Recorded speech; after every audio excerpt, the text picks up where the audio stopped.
Hey y'all, welcome to Cat's Hobby Corner. Hey, good morning y'all. So, I don't know what this weather's going to do. It is like 45, maybe 43 this morning. It is cold. I had to get my big coat, put my big jacket on, and everything. So, definitely not the day for gardening. But, last night when I was out, I forgot to record, but I wanted to show y'all some of the things that I got done yesterday. So yesterday I ordered, well, the day before, I ordered some fertilizers. Y'all know my fruit trees, I was concerned about them because they say you need to make sure they get the fertilizer that they need when they start blooming. So I ordered this fruit tree fertilizer from down to the farm, and it's a natural fertilizer, as you can see. I also ordered the acidic mix, which is for the blueberries, but also I didn't realize could be used with my raspberries. I also ordered this performance organics from Miracle Grow. Now I got this because it's good for strawberries, so y'all know I want to encourage my strawberries. Alright, so one of the first plants that I fertilized with was the raspberry. Y'all know I've been telling y'all how it's just really blossoming. So you can see the different little brownish color. That is the fertilizer that I just sprinkled on the soil, expecting it to rain, and it is a slow release, and we just want to encourage this raspberry to really go to town, and it is really doing well. I'm really pleased at how it has taken off. I'll have to show y'all a picture of how it looked when I got it originally from the hardware store, when I feel like I rescued it. But yeah, it's doing really well. The next thing we did was sprinkle a cup on the plum tree. Y'all can see the color down there. Another thing, guys, I talked to y'all about these ants, and honestly, it may be too cool this morning, but I do not see any on the tree, whereas they had taken up residence at the end of the tree limb. Yeah, I don't see any ants moving around on here now, but they had taken up residence around the different ends of the tree before I tried to do the take method that I saw a gentleman using on his channel. I think it's 2-Minute Gardener, and it seems to have stopped. I still put a little bit diatomaceous earth down just in case. The apple tree,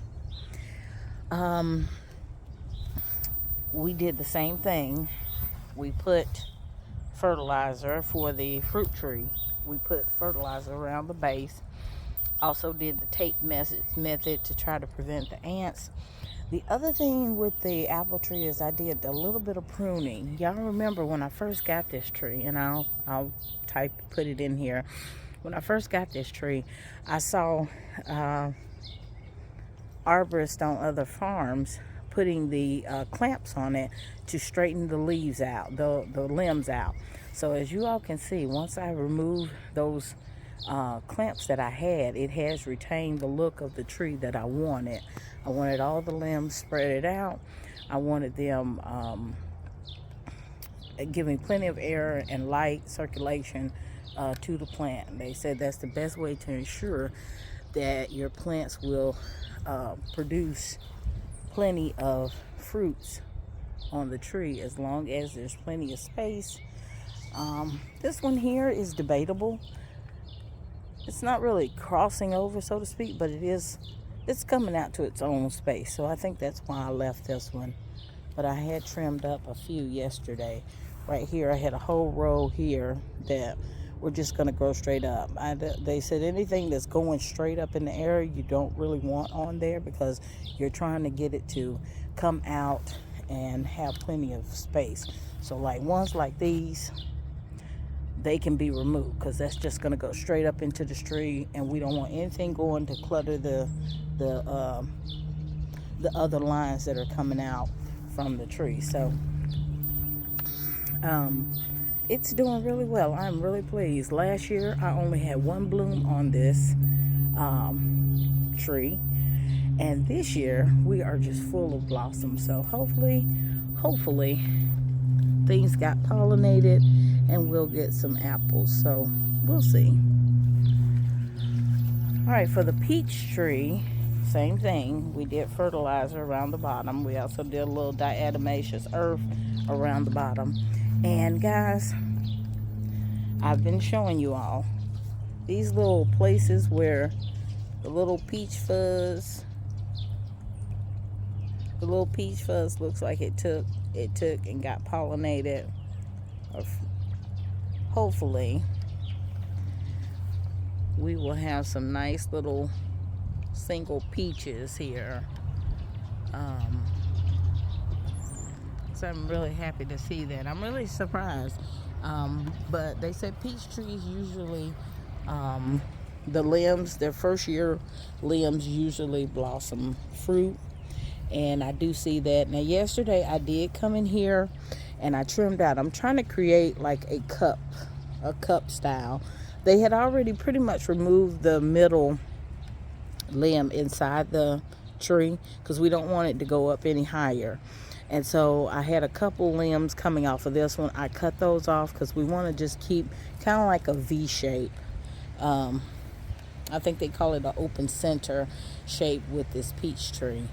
And I want these limbs to just continue to go out, but don't want to tamper with it too much. Y'all see that's one right there that got pollinated. Let's see. Now there are two on this one three on this one that were pollinated, but we're gonna have, let me show y'all. There are three on this tree that were pollinated, but the problem is they need to have at least 6 inches of space in between each fruit. So in this case, I have one up here, I have 2 down here. So what's going to happen is I'm going to have to remove this one in the middle so that they don't overcrowd, but we'll wait and see. Because you don't want the fruit growing together and rubbing, because that's going to, let me straighten out the camera, that's going to hinder their growth. So I think I'm gonna go ahead on and pinch off.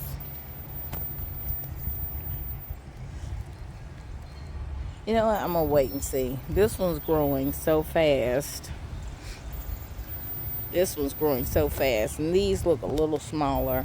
So I'm gonna wait and see. But we're supposed to have at least 6 inches. But I know I definitely can't have both of these growing right here because that's going to hinder the fruit's growth. So yeah, but it looks like we got at least 5 on here, or 6 that have stayed. No, a little bit more than 5. It's really windy out here, guys. Sorry about all the camera movement. So anyway, fruit fertilization.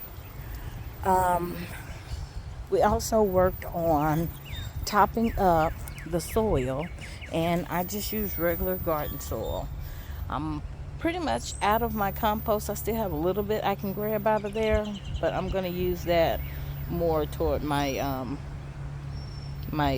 corn cage. But I've still got a little garden soil, and I basically came in here and topped up my garlics. I just feel like keeping it topped up to the part where it's growing is probably the best technique for working with these.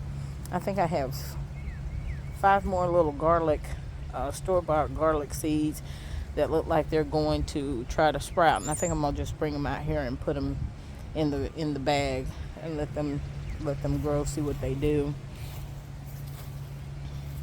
We also put fertilizer here in the strawberry bin.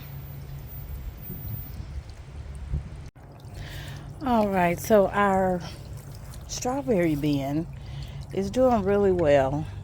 As you can see, we do have strawberries growing in there. Flowers populating. We put some fertilizer, strawberry fertilizer over here. And I'm just so pleased at how high some of these leaves are standing up. They're about almost a half a foot tall, some of them. We just want to encourage their growth. I did have to be careful. It looks like I had morning glory growing in here. I don't know what the deal is with it, but it is mixing in with the strawberries. I think it's part of that family, but still, I don't want anything taken away from what we got going on here, so we want to watch that. But they look like they're doing okay. I'm going to cover them back over. We've been putting netting over them to make sure the birds don't get in here before we get a chance to get in here. We also use some of the acidic fertilizer mix for our blueberries. And I want y'all to notice, y'all remember I told you this is the one that was struggling. This is the Biloxi, and it was really struggling. And now the leaves are starting to come in. We've got new growth here on the end. And just really glad that I took my own advice to move this toward the front so that it wasn't getting so much water. I also think us putting all the compost in the back of the bin to help absorb that water helped as well. So now the sunshine here is doing really well. Y'all see all the little bells on this one. I'm just really pleased. I'm eager to see how the blueberries actually develop, which I know it has something to do with these little bells I'm looking at, because where there's flowers, there's fruit. So we're gonna keep watching it, keep taking video and seeing how it develops over time. And then hopefully this Biloxi will be able to get back on its feet, because it does look like it's got getting its flowers in, well, getting its leaves in anyway. I didn't cut anything off of it because I didn't want to hinder anything, so I'm just really pleased that it's resurrected, and we're seeing some growth. All right, guys, so we got all that fertilization done. We also put some fertilizer on the mama blackberry, because that is a fruit tree. And we'll see. Ooh, this wind is blowing this crazy hair everywhere. We'll see what happens with mama blackberry being part of the fruit in the yard. But that's mainly what today's video was about, how we're taking care of the fruit bearing trees and bushes, shrubs in the garden. All right, thanks for watching, guys. Hopefully it'll warm up out here. Goodness. Hey guys, thanks for visiting Cat's Hobby Corner. Be sure to hit the like and the subscribe button so you'll get the content as we put up new videos. The channel's growing, and it's all because of you. Thanks again.